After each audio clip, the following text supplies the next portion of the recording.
এই মামলাটি রেকর্ডের পরে তদন্ত সংস্থা একজন তদন্তকারী কর্মকর্তা নিয়োগ করেছেন।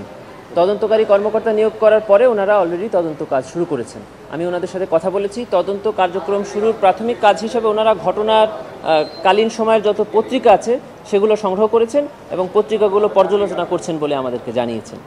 এই হলো তদন্ত শুরু হওয়ার পরে 10 জন আসামি করেছি আমরা।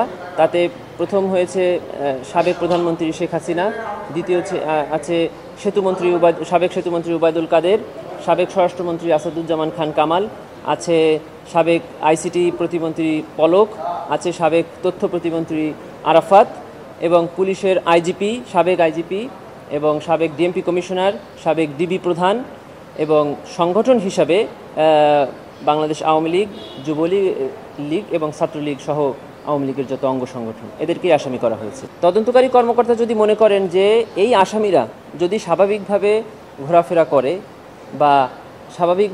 ঘোরাফেরা করে তাহলে এই তদন্ত কার্যক্রম ব্যাহত হতে পারে।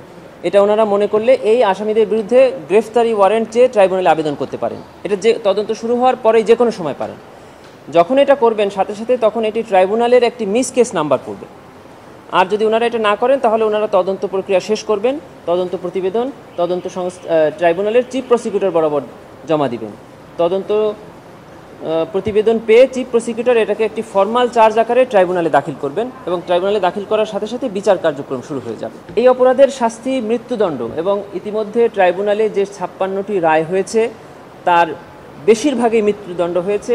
কয়েকজনকে মৃত্যুদণ্ড দেওয়া হয় নাই, সেটি অবজারভেশনও দিয়েছেন কেন মৃত্যুদণ্ড দেওয়া হলো না। এবং এই ধরনের অপরাধের সারা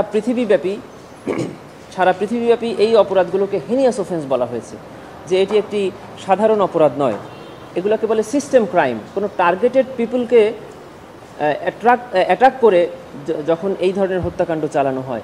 দেখেন কালকে যে এই দিনগুলোতে যারা নিহত হয়েছেন তাদের সাথে কিন্তু এই পুলিশ সদস্য বা আওয়ামী লীগের অন্য কোনো শত্রুতা নাই। শত্রুতা একটাই, যে তারা বৈষম্য বিরোধী ছাত্র আন্দোলনের সাথে জড়িত।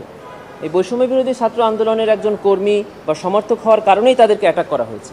এই কারণেই আমরা বলছি এটা টার্গেটেড পিপুলকে যখন হত্যা করা হয় বা টার্গেট করা হয় তখনই এটাকে গণহত্যা হিসাবেই, জেনোসাইড হিসাবে এর বিচার হবে।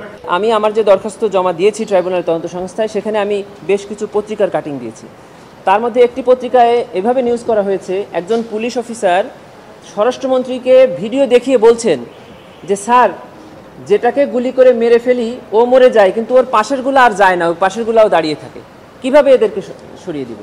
আরেকটি পত্রিকা দিয়েছি, অসংখ্য পত্রিকা দিয়েছি একটি নিউজের, সেটি হলো তৎকালীন সেতুমন্ত্রী ডাইরেক্ট সাংবাদিকদের আপনাদেরকে বলছেন যে শুট অ্যাট ফার্স্ট সাইট হবে, মানে দেখা মাত্র গুলি হবে। এই যে ইনস্টিগেটিং বক্তব্য, এই বক্তব্যের পরেই তো সারা বাংলাদেশের ছাত্রলীগ এবং পুলিশের এই গুলিগুলো শুরু হয়েছে এবং অসংখ্য মানুষ মারা গিয়েছে। এবং সারা পৃথিবীতে যে কমান্ড রেসপন্সিবিলিটি বলে আন্তর্জাতিক অপরাধ ট্রাইব্যুনাল আইনের সেকশন 4 সাবসেকশন 2, ওখানে বলে দেওয়া আছে যে কোনো সুপিরিয়র অফিসার যদি এই ধরনের কোনো বক্তব্য প্রদান করে, কোনো কার্যক্রম করে, ইভেন যদি এই ধরনের অফিসার যদি দেখে যে এই ধরনের ম্যাসাকার হচ্ছে এবং সে যদি না থামায়, তাও এটাকে জেনোসাইড হিসেবে গ্রহণ করা হবে। এটাই আমাদের দেশে প্রচলিত আইন। আমাদের আন্তর্জাতিক আইনে যাওয়ার দরকার নেই। তবে আমাদের অনুরোধ হলো যে ইতিপূর্বে ট্রাইব্যুনালে যে বিচার হয়েছে সেগুলো আন্তর্জাতিকভাবে প্রশ্নবিদ্ধ হয়েছে। আমার দাবি থাকবে আপনাদের মাধ্যমে যে এই বিচার, এই তদন্ত যেন অ্যাবসলিউটলি বিয়ন্ড কোশ্চেন হয়, যেন আন্তর্জাতিক বা জাতিসংঘের কোনো সংস্থা দ্বারা নিয়ন্ত্রিত হয়, ইভেন ট্রাইব্যুনালেও আন্তর্জাতিক সংস্থা দ্বারা এটাকে গাইড করা হয়, যেন সকল প্রশ্নের ঊর্ধ্বে গিয়ে একটা ন্যায় বিচার হয়।